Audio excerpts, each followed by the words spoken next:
भरतपुर के चिकसाना थाना इलाके में 3 दिन पहले मकान की नींव खुदाई को लेकर दो गुटों में जमकर झगड़ा हुआ। झगड़े को लेकर दोनों गुट आपस में आमने सामने हो गए और फिर दोनों तरफ से जमकर लाठियां चली, जिसमें महिला और पुरुष घायल हो गए, जिनको अस्पताल में भर्ती कराया गया। 3 दिन पहले हुए इस झगड़े का वीडियो सामने आया। आनन फानन में पुलिस ने दोनों गुटों के लोगों को गिरफ्तार किया और कार्रवाई की।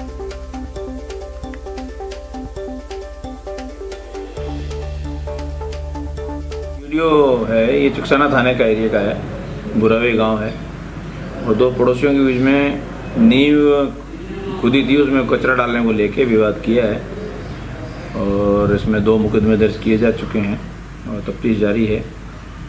जो घायल हैं वो हॉस्पिटल में एडमिट हैं, तो एसएचओ को बता दिया है, नियम अनुसार कार्रवाई भी करेगा और क्योंकि पड़ोसियों का मामला है, दोनों पक्षों को बराबर पाबंद भी करेगा।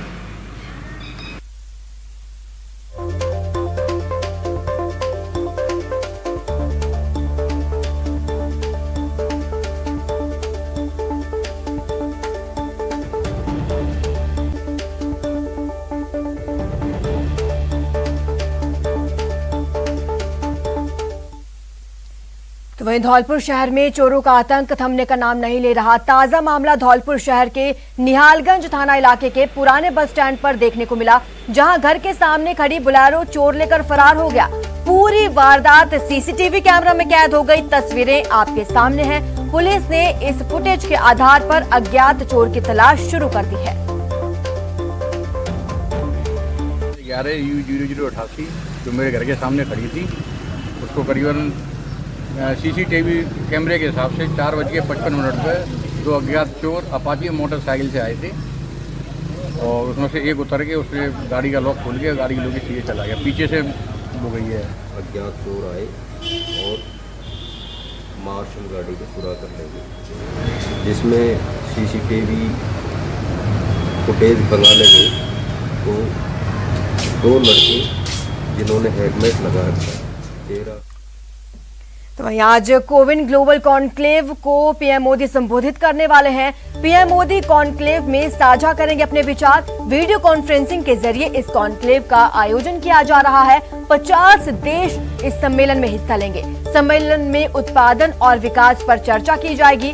केंद्रीय स्वास्थ्य मंत्री डॉक्टर हर्षवर्धन भी इस सम्मेलन का उद्घाटन करेंगे और मौजूद रहेंगे। आपको बता दें कि कोविन ग्लोबल कॉन्क्लेव है आज और इसे पीएम मोदी संबोधित करने वाले हैं। वीडियो कॉन्फ्रेंसिंग के जरिए इस कॉन्क्लेव का आयोजन किया जाएगा, जिसमें 50 देश हिस्सा लेने वाले हैं। इस सम्मेलन में उत्पादन और विकास पर चर्चा की जाएगी। साथ ही केंद्रीय स्वास्थ्य मंत्री डॉक्टर हर्षवर्धन इस सम्मेलन का उद्घाटन करने वाले हैं।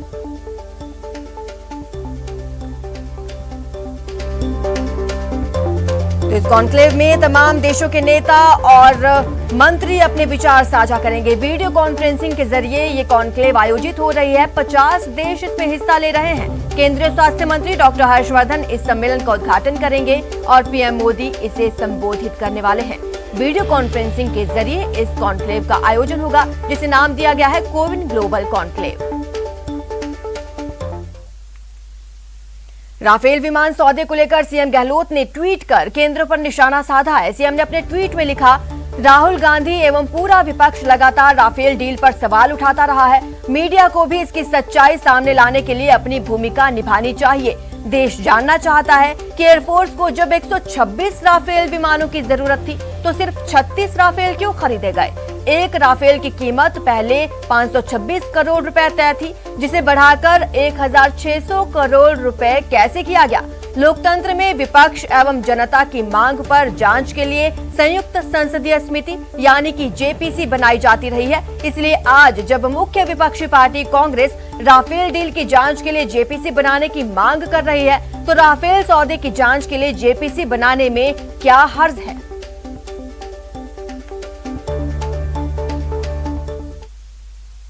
वहीं पीसीसी चीफ गोविंद सिंह डोटासरा ने भी केंद्र पर निशाना साधा। अपने ट्वीट में उन्होंने लिखा, देश के सबसे बड़े राफेल रक्षा सौदे में बिचौलियों को करोड़ों का कमीशन, राष्ट्रीय हितों से खिलवाड़, सरकारी खजाने को नुकसान और रक्षा खरीद प्रक्रिया की धज्जियां उड़ाई गई। फ्रांस ने घोटाले की न्यायिक जांच शुरू कर दी है। प्रधानमंत्री जी जेपीसी जांच कराइए।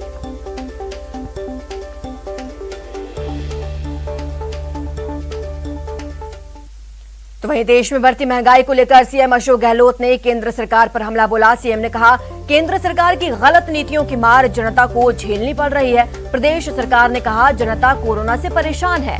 ऐसे बढ़ती महंगाई जनता की कमर तोड़ने का काम कर रही है। पेट्रोल, डीजल, रसोई गैस से लेकर रोजमर्रा की सभी चीजें महंगी होती जा रही हैं। मोदी सरकार ने महंगाई कम करने के लिए कोई ठोस कदम नहीं उठाया। तो सीएम अशोक गहलोत ने डबल प्रहार किया है केंद्र सरकार पर। एक तरफ महंगाई को लेकर और दूसरी तरफ राफेल मुद्दे को लेकर उन्होंने ट्वीट किया और केंद्र सरकार पर हमला बोला। महंगाई का जिम्मेदार केंद्र सरकार को बताया।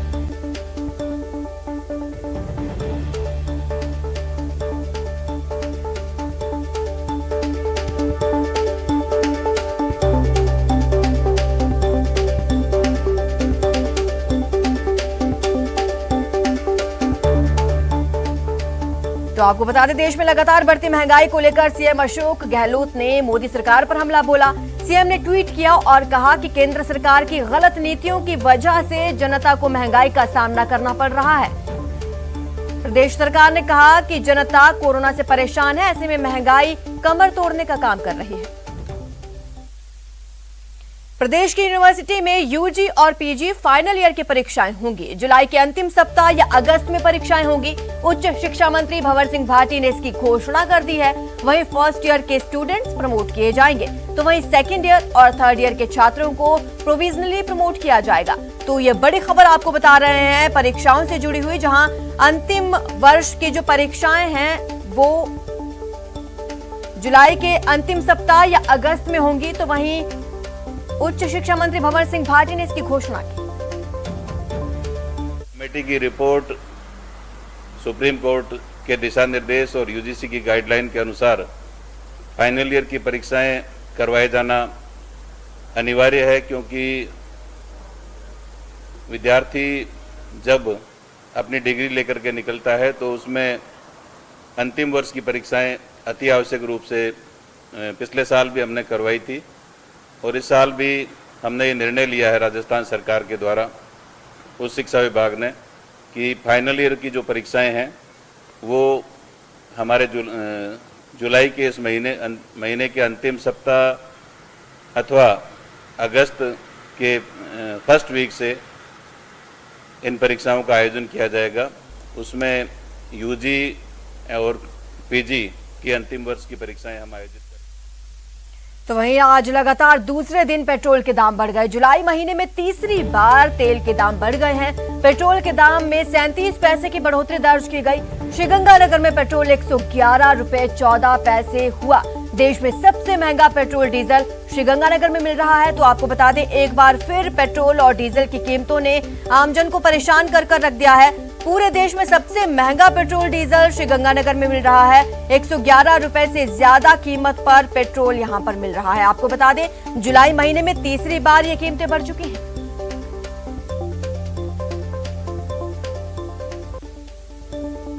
चलिए अब देख लेते हैं खबरें रफ्तार से। प्रधानमंत्री